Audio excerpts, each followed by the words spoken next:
Welcome again to my channel. आज मैं आपको टेबल चार्ट के थ्रू राइटिंग टास्क 1 की लाइंस बनानी सिखाऊंगी कि लाइंस आपको बिल्डअप कैसे करनी है और कुछ पैरामीटर्स आप सेट कर लो टास्क 1 को लिखने के, तो आपका टास्क 1 लिखना बहुत ही इजी हो जाएगा और उसमें बैंड स्कोर भी आप ज़्यादा ले सकोगे, स्कोर कर सकोगे। Okay, let's start. The table below gives information about the percentage of workforce employed in 6 industries in Australia between 1989 and 2009. Table हमें क्या इन्फॉर्मेशन दे रहा है? परसेंटेज ऑफ वर्कफोर्स, जितने लोग एम्प्लॉयड हैं, काम कर रहे हैं ऑस्ट्रेलिया में 6 अलग अलग डिपार्टमेंट्स में बिटवीन, अब यहाँ पे बिटवीन है 89 और 2009 के बिटवीन टाइम पीरियड में, उनमें क्या क्या चेंजेस आए हैं वो हम देखेंगे। देखिए ये टेबल है हमारे पास, इसमें हमें जो इंडस्ट्रीज गिवन हैं 6 manufacturing, retail, health care, construction, education and tourism. 1989 में इसमें कितने एम्प्लॉयज़ हैं और 2009 में क्या डिफरेंस आया है। जब भी हमारे पास क्वेश्चन आता है we always look for synonyms. जिन भी वर्ड्स के हम सिनोनिम्स डाल सकते हैं हमें डालने चाहिए सिनोनिम्स। परसेंटेज को आप लोग क्या क्या बोल सकते हैं? Proportion, percentum, percentile. आपने जब भी परसेंटम लिखते हो ना आप, तो ये एक मतलब इकट्ठा वर्ड नहीं है, you can't right it together. पर के बाद इसमें गैप आएगा, then is centum.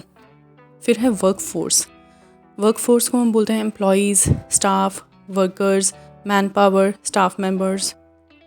Then employed को क्या क्या बोल सकते हो कि उन्होंने एम्प्लॉयज़ रखे? Hired, recruited, engaged, involve, appointed.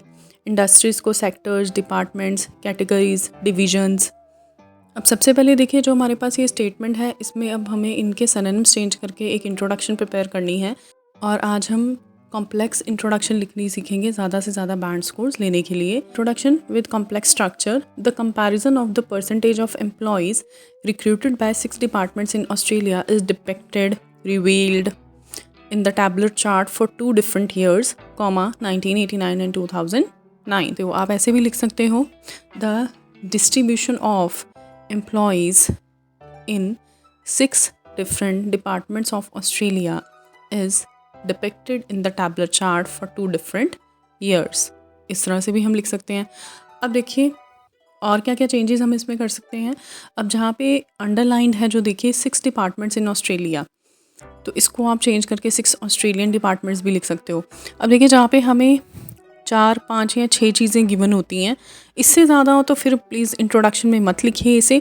पर हाँ, अगर 4, 5 या ज़्यादा से ज़्यादा, मैक्सिमम 6 चीज़ें हैं हमारे पास, 6 चीज़ें हैं, उसको आप डिस्क्राइब कर सकते हो अपनी इंट्रोडक्शन में।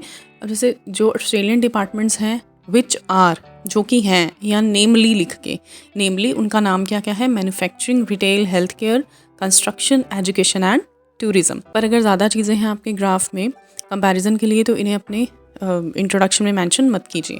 फाइन, ये तो होगी इंट्रोडक्शन। ओवरऑल मैंने इस वीडियो में बताया नहीं है, वो आप खुद ही ट्राई करिएगा, क्योंकि मेरा फोकस इस वीडियो में सिर्फ आपको BP1 और BP2 में लाइंस जो आपने कैसे बनानी है उस पे है, और इंट्रोडक्शन मैंने आपको बता ही दी है। Body paragraph 1 BP1, leading, dominating, major. Fine, ये मैंने आपको कॉम्प्लेक्स सेंटेंस में समझाने की कोशिश की है। देखिए आप अगर आपने राइटिंग टास्क 1 या 2 में एक भी कॉम्प्लेक्स स्ट्रक्चर डाल देते हैं, एक पैसिव की लाइन डाल देते हैं, तो उसकी वेटेज बहुत बढ़ जाती है टास्क की। लीडिंग, डोमिनेटिंग मैंने क्यों लिखा है, ये वर्ड्स आप यूज़ कर सकते हो। देखो जो भी आपने अपना टास्क 1 जब भी स्टार्ट करना होता है, तो सबसे पहले जो मेजर उसमें स्ट्राइकिंग फीचर है हमेशा उससे स्टार्ट करो। हमेशा स्ट्राइकिंग फीचर, सबसे जो हाईएस्ट अमाउंट गिवन है, हाईएस्ट न्यूमेरिक वैल्यू गिवन है आपके चार्ट में, उससे हमेशा अपना PP1 स्टार्ट कीजिए। तो उसके लिए आप क्या वर्ड्स यूज़ कर सकते हो? Leading, dominating, top most, maximum हो गया, मेजर पोर्शन। अब देखिए इसमें क्या है हमारे पास टास्क में, मैन्युफैक्चरिंग वॉज द लीडिंग या dominating industry with 15% staff in 1989 which dwindled by 6% after a decade, जो कि 6% से कम हो गई आफ्टर अ डेकेड। डेकेड हम बोलते हैं 10 साल के टाइम पीरियड को। डिविंडल का मतलब होता है ड्रॉप होना, डाटा में डिक्लाइन आना, डिक्रीज आना। देखिए ये कॉम्प्लेक्स स्ट्रक्चर है, इसमें विच लगा हुआ है, उसके साथ लाइन आगे स्टार्ट कर दिया। नहीं तो ये है कि आप 1989 तक लाइन स्टॉप करके फिर उसे स्टार्ट कर सकते थे it dwindled by 6% after a decade. Fine. अब उसके बाद एक आप सोच सकते हो फ्रॉम और टू वाली लाइन प्रपोजिशंस के साथ। इन रिटेल, अब रिटेल सेक्टर की बात करें, the percentage of employees fail या ड्रॉप्ड फ्रॉम 11.8% इन 1989 टू 10.1% इन 2009। अब ये फ्रॉम ट्रू वाला स्ट्रक्चर हो गया। आपने क्या करना है, सिर्फ अपने माइंड में ये चीज़ें रखनी है कि मुझे BP1 की जो पहली लाइन स्टार्ट करनी है, मुझे स्ट्राइकिंग फीचर से करनी है, जो लीडिंग होगा, डोमिनेटिंग होगा, सबसे ज़्यादा मेजर जो उसमें दिखाया गया मेरे ग्राफ में। देन इसके बाद एक लाइन मुझे फ्रॉम टू वाली रखनी है।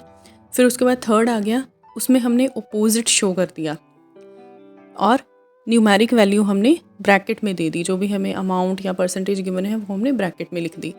अब अपोजिट जहाँ पे आपको शो करना होता है वहाँ पे हम कैसे कनेक्टर्स यूज़ करते हैं, in contrast, contrastingly, on the other hand. Right, तो इन कंट्रास्ट, अब ये कंट्रास्ट क्यों लगा है, ऊपर दोनों में हमने बताया है कि डिक्लाइन हुआ है डाटा, डिक्रीज़ हुआ है। अब यहाँ पे हमारा डाटा क्या हुआ है, इंक्रीज़ हुआ है, तो इसलिए ये कंट्रास्टिंग चीज़ हो गई। In contrast, health care department witnessed a surge of 2% in employees percentage in 2009।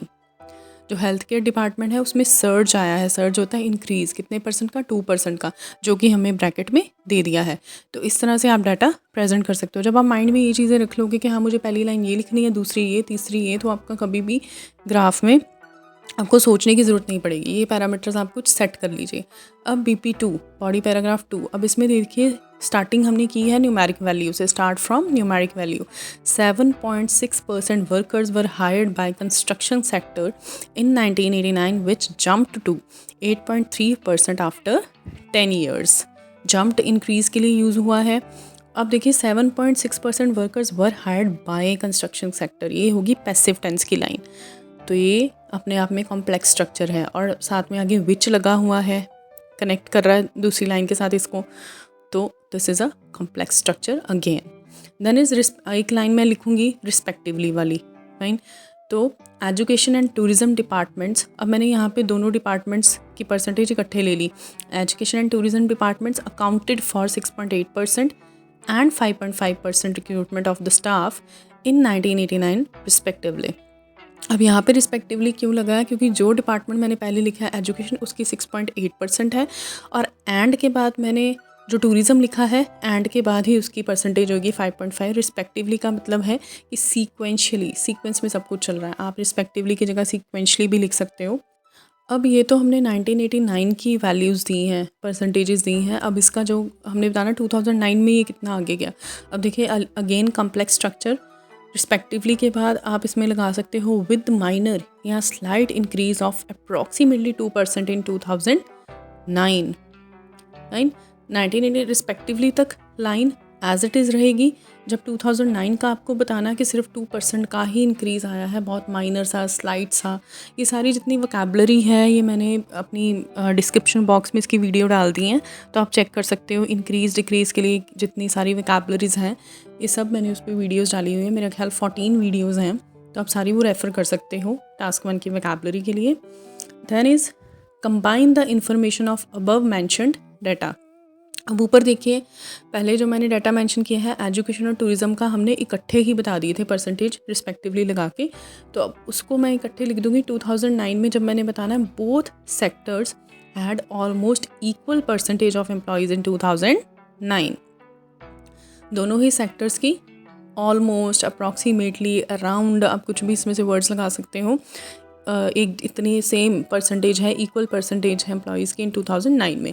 अब पीछे जो मैंने आपको लाइन बताई विद माइनर या स्लाइट इंक्रीज, तो आप इस तरह से भी 2009 का लिख सकते थे और इस तरह से भी लिख सकते हो। राइट, तो दोनों तरीके ही सही हैं। वो कॉम्प्लेक्स स्ट्रक्चर बन जाएगा, ये अलग से एक लाइन बन जाएगी 2009 का बताने के लिए डाटा। पर इसमें देखिए मैंने डाटा नहीं मेंशन किया कि कहाँ तक गया, 2% से बढ़ा, कितना बढ़ा, तो कहीं ना कहीं आप डाटा स्किप भी कर सकते हो। आपको ज़रूरी नहीं है each and every data mention करना ही करना है अपने टास्क 1 में। फाइन, तो आई होप आप इस चीज़ को फॉलो करोगे और अपनी राइटिंग को इम्प्रूव करोगे। एंड वीडियो आपको इन्फॉर्मेटिव लगा हो तो प्लीज़ लाइक, शेयर और सब्सक्राइब ज़रूर कीजिए। Thank you.